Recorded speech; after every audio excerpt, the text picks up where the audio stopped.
गांधी जी द्वारा चलाए गए सत्याग्रह आंदोलन के दौरान सबसे महत्वपूर्ण बात थी हिंदू मुस्लिम सद्भाव, जिसमें ब्रिटिश सरकार द्वारा किए गए अत्याचारों से कंधा मिलाकर जूझने की हिम्मत उपजी थी। मुसलमानों ने हिंदू नेताओं को मस्जिदों में भाषण देने के लिए बुलाया। स्वामी श्रद्धानंद ने दिल्ली की जामा मस्जिद में भाषण दिया। दिसंबर 1919 में कांग्रेस का अधिवेशन अमृतसर में हुआ। अमृतसर के इस कांग्रेस अधिवेशन में श्रीनिवास शास्त्री, मदन मोहन मालवीय, श्रीमती एनी बेसेंट, बाल गंगाधर तिलक, अली बंधु मौलाना मोहम्मद अली, मौलाना शौकत अली, स्वामी श्रद्धानंद और चितरंजन दास आदि अनेक राष्ट्रवादी नेता मौजूद थे। गांधी जी भी इस अवसर पर उपस्थित थे। इस अधिवेशन के अध्यक्ष मोतीलाल नेहरू हालांकि नरम दल के थे, लेकिन ब्रिटिश सरकार की नीतियों से तंग आकर उन्होंने भी सख्ती का रुख अपना लिया था। उन्होंने कहा, हम वैचारिक स्वतंत्रता चाहते हैं। इस अधिवेशन में स्वागत समिति के अध्यक्ष की हैसियत से स्वामी श्रद्धानंद ने हिंदी में भाषण दिया था और उन्होंने श्रोताओं को भारत माता के पुत्र तथा पुत्री कहकर संबोधित किया था। प्रथम विश्व युद्ध के दौरान तुर्की मित्र देशों के खिलाफ लड़ा था। इसके लिए ब्रिटिश नेताओं ने उसे भरोसा दिलाया था कि तुर्की साम्राज्य को कोई नुकसान नहीं होने दिया जाएगा। लेकिन युद्ध समाप्त होने पर ब्रिटिश सरकार ने न सिर्फ तुर्की साम्राज्य का विघटन करने का फैसला किया, बल्कि सुल्तान की मानहानि भी की। इससे भारतीय मुसलमानों का ब्रिटिश सरकार की नीतियों पर से विश्वास उठ गया। उन्होंने ब्रिटिश सरकार की इस कार्रवाई की जोरदार खिलाफत की। भारत में चले इस खिलाफत आंदोलन के प्रमुख नेता थे मोहम्मद अली, शौकत अली, अबुल कलाम आजाद। कांग्रेस ने मुसलमानों के साथ पूरी सहानुभूति व्यक्त की और नवंबर 1919 में जब दिल्ली में अखिल भारतीय खिलाफत सम्मेलन हुआ तो उसकी अध्यक्षता गांधी जी ने की। गांधी जी ने इस अवसर पर लोगों को यही समझाया कि समस्या को हल करने का एकमात्र हल असहयोग आंदोलन है। इसे खिलाफत आंदोलन के नेताओं ने भी स्वीकार किया। 20 फरवरी 1920 को कलकत्ता में हुए खिलाफत सम्मेलन की अध्यक्षता मौलाना अबुल कलाम आजाद ने की। इस सम्मेलन में असहयोग आंदोलन पर एक प्रस्ताव पास किया गया और ब्रिटिश सरकार को खिलाफत आंदोलन का मतलब समझाने के लिए एक प्रतिनिधिमंडल लंदन भेजने का निश्चय किया गया। 28 मई 1920 को केंद्रीय खिलाफत कमेटी की बैठक में यह तय किया गया कि वो अहिंसक असहयोग आंदोलन में शामिल होंगे।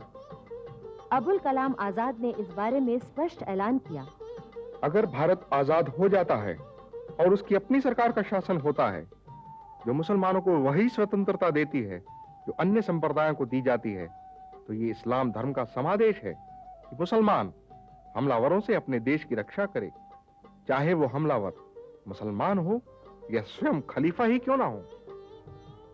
गांधी जी ने भी इस बारे में कहा था, मैं भारतीय होने के नाते अपने अन्य भारतीय भाइयों के कष्ट संकटों में भागीदार होने के लिए प्रतिबद्ध हूं। अगर मैं मुसलमानों को अपना भाई मानता हूं, तो ये मेरा कर्तव्य है कि अगर मुझे उनका पक्ष न्याय संगत लगता है तो मैं उनकी पूरी शक्ति से मदद करूं। 9 जून को खिलाफत कमेटी की बैठक इलाहाबाद में हुई। उसने असहयोग के 4 मुद्दे तय किए: खिताबों और ओहदों का त्याग, सरकारी सिविल सेवाओं से इस्तीफा, पुलिस और सेना की सेवा से त्यागपत्र और टैक्स देने से इनकार करना। जुलाई 1920 में सिंध में खिलाफत सम्मेलन हुआ, जिसमें गांधी जी भी मौजूद थे। उन्होंने 23 करोड़ हिंदुओं को आवाज दी कि वो 7 करोड़ मुसलमान भाइयों की सहायता के लिए आगे आएं। 28 जुलाई 1920 को गांधी जी ने घोषणा की कि असहयोग आंदोलन 1 अगस्त से उपवास और प्रार्थना के साथ शुरू होगा।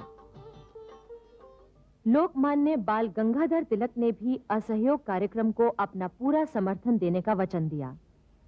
किंतु दुर्भाग्यवश 1 अगस्त की प्रातः से पूर्व ही रात को उनका देहांत हो गया। उनकी अर्थी को कंधा देने वालों में गांधी जी, शौकत अली और डॉक्टर किचलू प्रमुख थे। गांधी जी ने कहा था, मेरा सबसे प्रबल सहारा मुझसे छूट गया।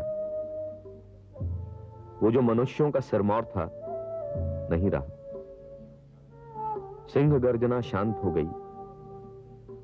आने वाली असंख्य पीढ़ियों तक हम उसे आधुनिक भारत के निर्माता के रूप में याद रखेंगे।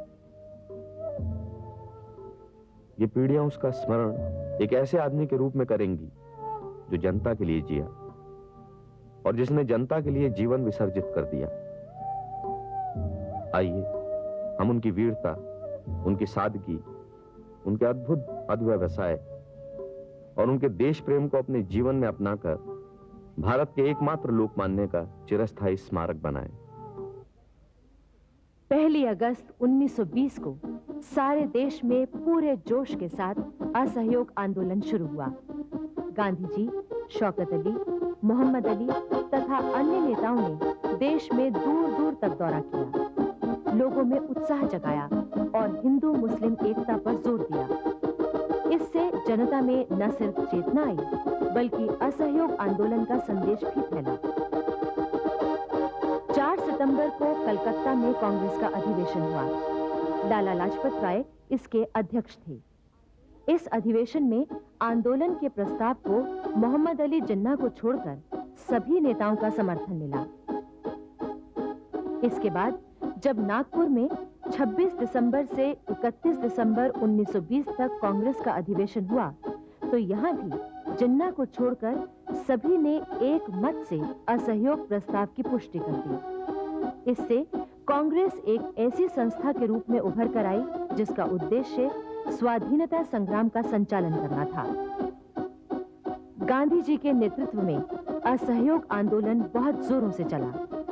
इस आंदोलन में हिंदू मुसलमान दोनों ने कंधे से कंधा मिलाकर और पूरे जोश के साथ भाग लिया। बड़ी संख्या में मुसलमान कांग्रेस में भर्ती हो गए। काशी विद्यापीठ, गुजरात विद्यापीठ, जामिया मिलिया इस्लामिया, बिहार विद्यापीठ, तिलक महाराष्ट्र विद्यापीठ आदि अनेक राष्ट्रीय विद्यालयों की स्थापना हुई। बहुत से विद्यार्थियों ने सरकारी स्कूल कॉलेजों की पढ़ाई छोड़ दी। बहुत से शिक्षक भी उनसे इस्तीफा देकर निकल आए। बहुत से मशहूर वकीलों और बैरिस्टरों ने अपनी वकालत छोड़ दी और राष्ट्रीय आंदोलन में शामिल हो गए। इनमें प्रमुख थे मोतीलाल नेहरू, लाला लाजपत राय, सरदार वल्लभ भाई पटेल, पंडित जवाहरलाल नेहरू, देशबंधु चित्तरंजन दास, विट्ठल भाई पटेल, डॉक्टर राजेंद्र प्रसाद आदि। आंदोलन के प्रमुख नेता थे मौलाना मोहम्मद अली, मौलाना शौकत अली, मौलाना अबुल कलाम आजाद और डॉक्टर अंसारी।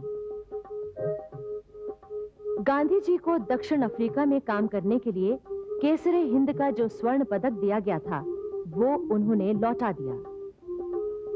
गुरुदेव रविंद्रनाथ ठाकुर ने सर की उपाधि सरकार को लौटा दी। सुभाष चंद्र बोस ने आईसीएस से इस्तीफा दे दिया। सैकड़ों लोगों ने ब्रिटिश सरकार से मिले खिताब और पदक लौटा दिए। बिहार के सीनियर बैरिस्टर मजरुल हक, जो नवाबों जैसा जीवन जी रहे थे और आलीशान कोठी में सुख सुविधाओं से भरे वातावरण में रह रहे थे, गांधी जी के प्रभाव में ऐसे आए कि उन्होंने सब कुछ छोड़ दिया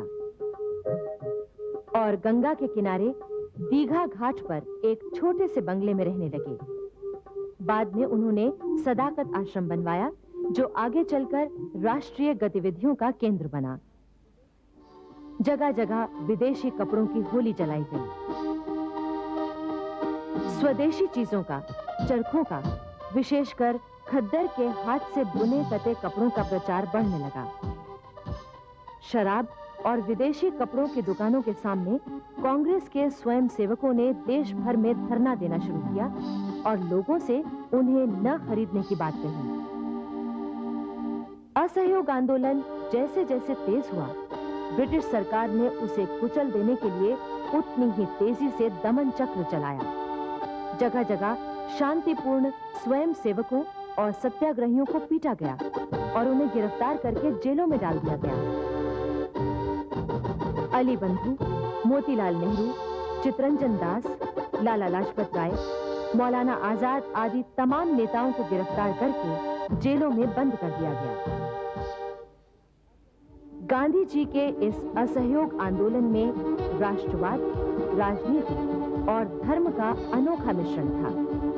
पंडित जवाहरलाल नेहरू के शब्दों में, वो जनता जिसका मनोबल टूट रहा था, जो पिछड़ी और बिखरी हुई थी, अचानक उठ बैठी। उसने अपना मस्तक ऊंचा किया और देशव्यापी संयुक्त कार्यवाही में अनुशासित ढंग से संलग्न हो गई। हमने महसूस किया कि उसकी यही कार्यवाही उसे अजय शक्ति प्रदान करेगी। उस समय गांधी जी और उनके हजारों आस्थावान कार्यकर्ता देश भर में फैल गए थे और उन्होंने नगरों और गांवों में असहयोग का संदेश प्रचारित कर दिया। गांधी जी का प्रभाव ऐसा था कि सारे देश में उनकी बात सुनी और मानी जा रही थी। उन्होंने असहयोग का अर्थ बड़ी सरल भाषा में समझाया था। बुराई और भलाई में, अंधेरे और उजाले में कभी सहयोग नहीं हो सकता। इसी तरह भारतीय जनता में और उसके हितों की विरोधी सरकार में सहयोग संभव नहीं।